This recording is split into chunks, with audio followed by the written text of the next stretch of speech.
The snow began to fall heavier as I trudged through the forest, the weight of my pack pulling at my shoulders. The air had a bitter chill, the kind that crawled into your bones no matter how many layers you wore. I had been hiking for hours, searching for shelter as night approached. The map had shown nothing for miles, but then I saw it. A dark silhouette in the distance, barely visible through the swirling white. A cabin. Its appearance was abrupt, as if the snowstorm had conspired to hide it until I was close enough. The windows were frosted over and the wood looked ancient, blackened in places by time or fire. The front door was slightly ajar, creaking with every gust of wind. Inside, it was no warmer, but at least it was dry. On the mantel above the fireplace was a snow globe, its glass cloudy, the scene inside obscured. I wiped the frost from it with my glove and shook it. The snow inside swirled, dancing in slow motion. That's when I heard it. A whisper. Soft, faint, and unintelligible, but unmistakable. I froze, staring at the globe in my hand.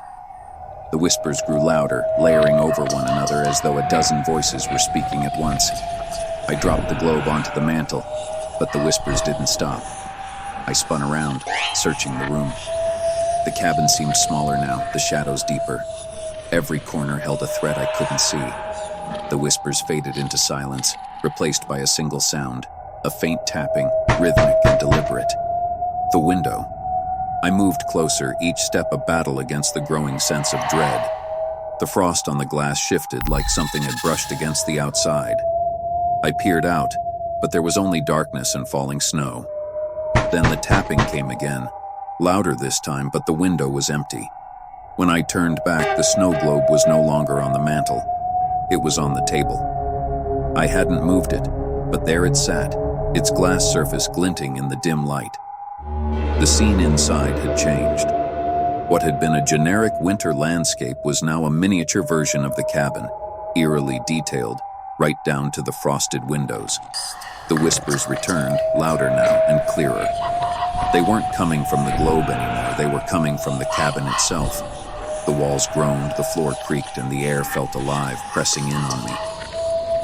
Then I saw it, a figure in the snow globe, standing in front of the miniature cabin. Its form was vague, a shadow in the storm, but it was there. And it was moving. The figure turned, its tiny head angling upward, as if it was looking at me. I stumbled back, knocking the chair over. The globe tipped, rolling off the table, but it didn't break. Instead, it landed upright, the snow inside swirling faster and faster. The cabin trembled. The whispers turned to wails, the sound of 100 voices screaming in anguish. The air grew frigid, each breath burning my lungs. I grabbed the snow globe, desperate to end whatever this was, and threw it into the fireplace. The flames roared to life instantly, but the globe didn't melt. It sat there, the snowstorm inside raging, the figure now pressed against the glass, its tiny hands clawing to get out. The cabin walls began to close in, bending and twisting like they were alive. The windows shattered, letting in a blinding white light. I turned to the door, but it was gone. Just a blank wall where it had been. The snow globe cracked.